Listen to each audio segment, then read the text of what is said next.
Querida hermana, querido hermano de la diócesis de Quilmes, nuestro camino sinodal no se ha interrumpido, como la vida misma no se ha cortado. Cuando íbamos tomando envión para una nueva etapa, nos sorprendió al mundo entero el COVID-19. La pandemia irrumpió como una tormenta inesperada y furiosa. Nos quedamos en casa para valorar lo esencial, escuchar la palabra de Dios, hacer la vida, restaurar vínculos y servir como se pueda al hermano. El aislamiento social preventivo nos llevó a suspender el encuentro en la casa cura Brochero, pero los expositores convocados gustosamente han querido hacer sus aportes por este medio. Las nuevas tecnologías, las redes sociales nos permiten seguir andando, unidos por el lema Iglesia de Quilmes, camina con la alegría del Evangelio. Agradecemos a quienes nos ayudan con sus ideas y reflexiones en esta etapa. Los invito a escuchar estas conversaciones sinodales con un corazón bien dispuesto.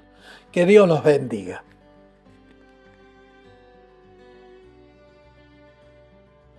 Bueno, para mí es un gusto presentar a Oscar Campana, laico, padre de familia, teólogo, docente.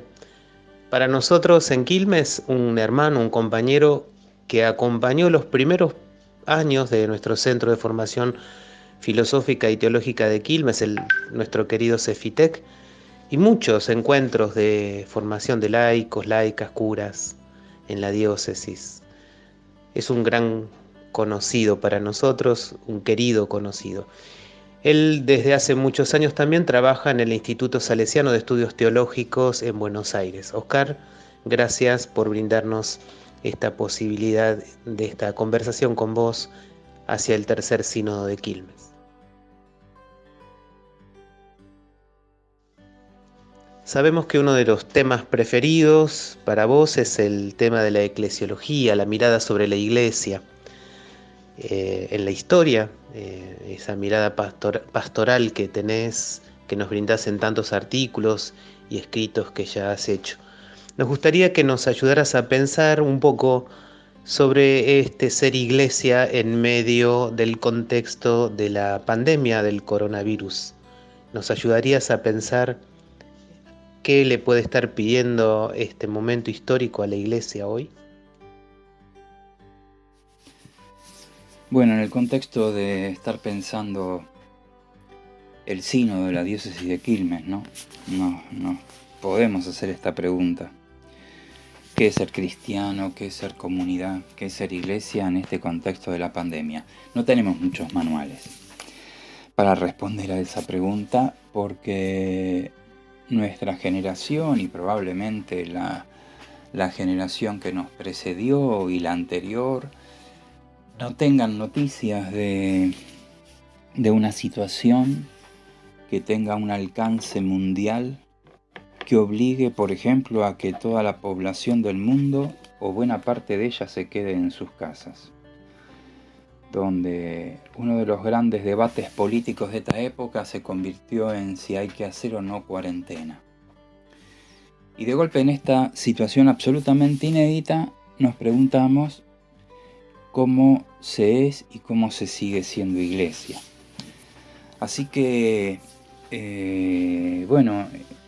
es para ponerse a pensar o para ponerse a registrar qué es lo que de hecho está pasando.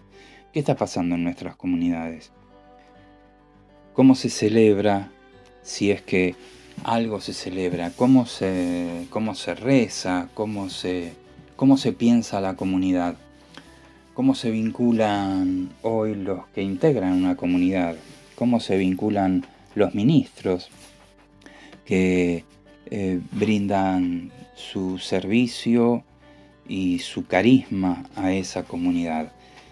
Esto es algo que está por escribirse y quizás sean esos momentos donde descubrimos con tanta fuerza esa idea que a mí me gusta subrayar mucho, que la iglesia está en el plano de aquello que decidimos hacer con ella.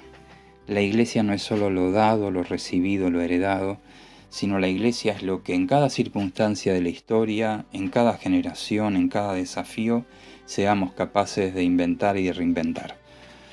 Quizás pueda ser más tranquilizador tener una receta. No creo que la tengamos. Por lo menos para las formas concretas de lo que hoy significa una iglesia misionera, una iglesia servidora, una iglesia que celebra, una iglesia que ora. Creo que para eso no hay recetas y las estamos inventando sobre la marcha. Para lo profundo que implica ser iglesia, creo que más que recetas está siempre el permanente mandato del Evangelio de ponernos al servicio de los pobres. Entonces, esta es una primera gran cuestión. Estamos reinventándonos como iglesia, como comunidad cristiana, en este contexto de la pandemia. Se me ocurre en un segundo momento, hay muchos que hablan de la vuelta a la normalidad o cuándo vamos a volver a la normalidad. ¿Existe una normalidad eclesial o una iglesia normal? ¿Qué te parece? Una palabra que suena mucho en estos tiempos es la palabra de lo normal o de la normalidad, ¿no? Incluso cuando en muchos países se establecen las fases de salida de la cuarentena, la última se llama vuelta a la nueva normalidad. Y aquí viene una pregunta que uno se hace: ¿qué es la normalidad? ¿Qué es la normalidad? Porque, claro, añoramos un montón de cosas que en este momento de cuarentena no tenemos, sin dudas. Y eso que añoramos lo llamamos la normalidad. Pero también es verdad que esa normalidad estaba llena de un montón de cosas que a lo mejor no nos satisfacían, ¿no? Pero más allá de eso, y yendo más a lo nuestro, la pregunta es: ¿qué es ser cristiano en la normalidad? ¿Qué es ser normalmente comunidad cristiana? ¿Qué es ser normalmente iglesia? Cuando echamos una mirada a toda la historia de la iglesia, nos encontramos que la iglesia atravesó lo que entre comillas podríamos llamar infinidad de normalidades, ¿no?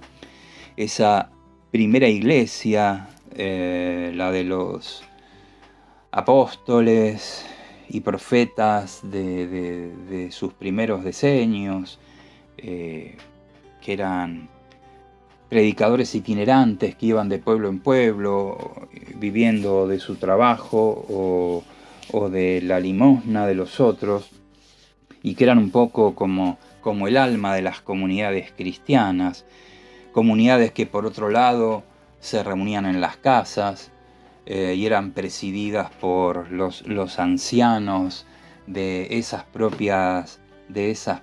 propios pueblos y de esas propias familias. Pongo como ejemplo, eso era lo normal en esa época. En el cristianismo antiguo, en la medida en que la iglesia fue creciendo, se fue diversificando, fue habiendo cada vez más ministerios, o mejor dicho, los ministerios se fueron organizando, en algunos casos más o menos jerárquicamente, diferenciando modos y tareas, se fue construyendo una nueva normalidad también. Y cuando la iglesia tuvo que vivir su ser iglesia en medio de las persecuciones, de pronto lo normal, no siempre, pero en muchas circunstancias, fue tener que reunirse a escondidas.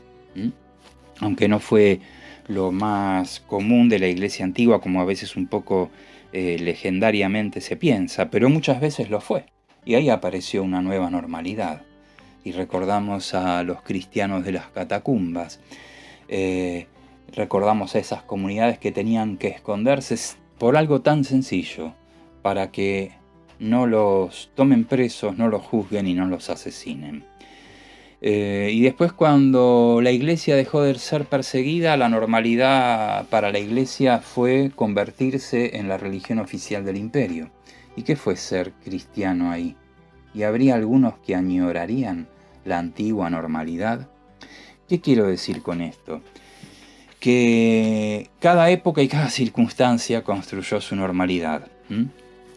Y Y esta norma no quiere decir que entonces no debamos añorar mucho de lo que teníamos y con lo que seguramente, ojalá más temprano que tarde, un día nos reencontremos, pero no podemos añorarlo en el sentido simplemente de la pérdida, sino que debemos en todo caso pensarlo en el plano del desafío y del reinventarnos, como decíamos antes.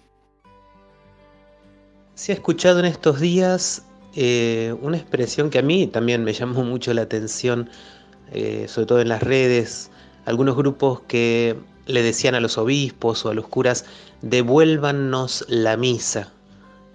¿Qué te hace pensar esa expresión o qué reflexión te merece?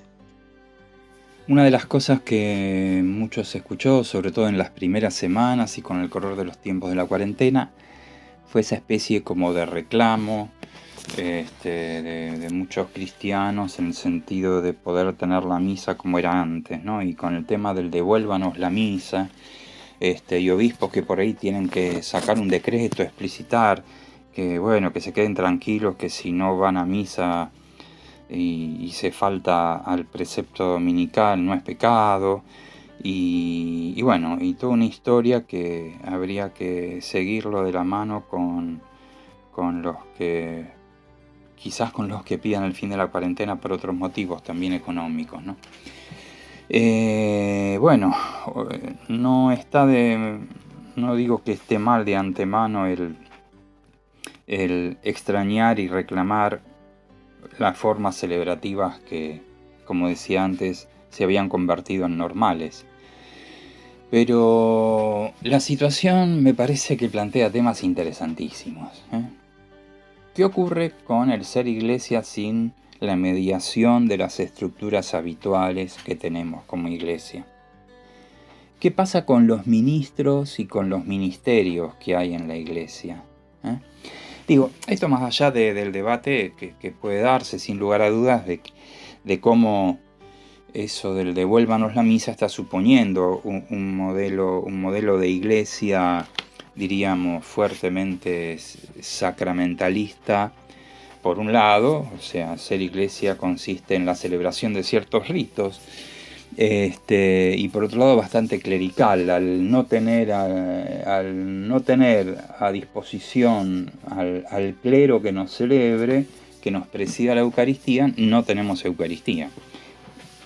Pero más allá de esto, acá viene uno de los debates. En el último sínodo, el sínodo de la Amazonia, una de las cuestiones que se debatió mucho fue si podía ordenarse para presidir la Eucaristía a ancianos de las comunidades, o sea, a adultos mayores que pudieran presidir la comunidad, la Eucaristía. Y esta confusión comunidad-Eucaristía no es casual, porque en la Iglesia antigua quien preside la comunidad es quien preside la Eucaristía, y esta era la función de los llamados presbíteros, que en griego quiere decir ancianos, ¿no? Que eran los adultos, los líderes, por decir así, de las comunidades en la antigüedad. Uno quiere que la cuarentena termine pronto y que volvamos, no os digo a la normalidad, pero que volvamos a algo distinto a lo que tenemos. Y uno podría plantearse qué ocurriría en una iglesia donde se sostuviera en el tiempo una situación como esta, ¿no?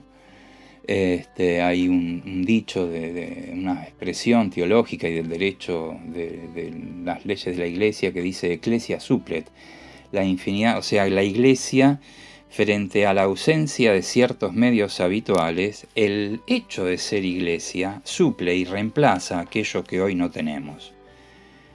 ¿Qué debiera estar ocurriendo hoy en las comunidades? No quiero meterme así en grandes conflictos teológicos y disciplinares, pero la iglesia una, la iglesia toda, es en algún sentido anterior y superior a los propios ministerios. Y la iglesia, esa iglesia que suple, como dice el derecho, debiera ser capaz de proveer una nueva realidad ministerial en la nueva realidad que se presentó. Porque si no estaríamos como consagrando y dándole estatuto teológico a una determinada, vuelvo a esto, normalidad, que no lo es tal. Es simplemente un modo de existencia de la Iglesia. Por eso, como ven, no tengo grandes respuestas, sino muchas preguntas. Me parece que la situación de pandemia y de cuarentena nos lleva a repensar un montón de cosas, así como nos lleva a relativizar un montón de cosas. Puede haber una comunión, para utilizar esta palabra que define a la Iglesia, pero que también hace referencia a la Eucaristía, precisamente. Puede haber una comunión que no se dé en la materialidad de la reunión de los creyentes, de todos los creyentes en una comunidad visible y establecida. Puede darse en el seno de pequeñas comunidades, ¿no?, donde la Iglesia volvió a ser doméstica, o sea, hogareña y barrial a lo sumo. Puede darse una nueva forma de ministerialidad que en algún sentido asegure la continuidad de la celebración, incluso de la celebración eucarística. ¿No debieran repensarse ciertos conceptos clásicos de la teología sacramental que quedó encerrada allá, sobre todo en torno al siglo XVI, en la disputa con la Reforma protestante, quedó encerrada en medio de 3 o 4 conceptos que tributaban más a las filosofías de la época que al Evangelio? Creo que, como uno siempre piensa en momentos que son dramáticos para la vida de la humanidad, de los pueblos, de las comunidades, que emergen infinidad de preguntas que de pronto nos hacen ver el mundo desde otro lugar. Creo que hay que tratar de ir a fondo con esas preguntas, no para prepararse para la próxima pandemia, sino para entender que la Iglesia es y debe ser capaz de recrearse y reinventarse en cada momento de la historia y frente a cada desafío que vaya apareciendo. Y quizás en este sentido sea providencial, paradójicamente providencial y si quieren dolorosamente providencial, para la diócesis de Quilmes, que todo esto esté ocurriendo en un momento en que la Iglesia misma se pone en diálogo, en debate y en tratar de proyectarse hacia adelante. Oscar, estamos muy agradecidos por este momento que nos brindaste. El caminar hacia el tercer sínodo se ve enriquecido, por supuesto, con tu aporte. Te agradecemos muchísimo, le pedimos a Dios que te siga bendiciendo y que nos sigas acompañando. Sabemos que vos querés mucho a la diócesis y contamos también siempre con tu presencia. Un abrazo inmenso. Bueno, gracias a vos, Ignacio, un abrazo para todos ustedes y ojalá podamos, en relación a todo lo que hemos hablado, continuar la cercanía también en forma presencial, ¿no? Yo creo que si hay algo que uno extraña en estos tiempos es abrazar a todos los que uno quiere y sabemos que el día del abrazo algún día llegará para todos. Así que bueno, los abrazo y siempre dispuesto para lo que necesiten y yo pueda dar una mano.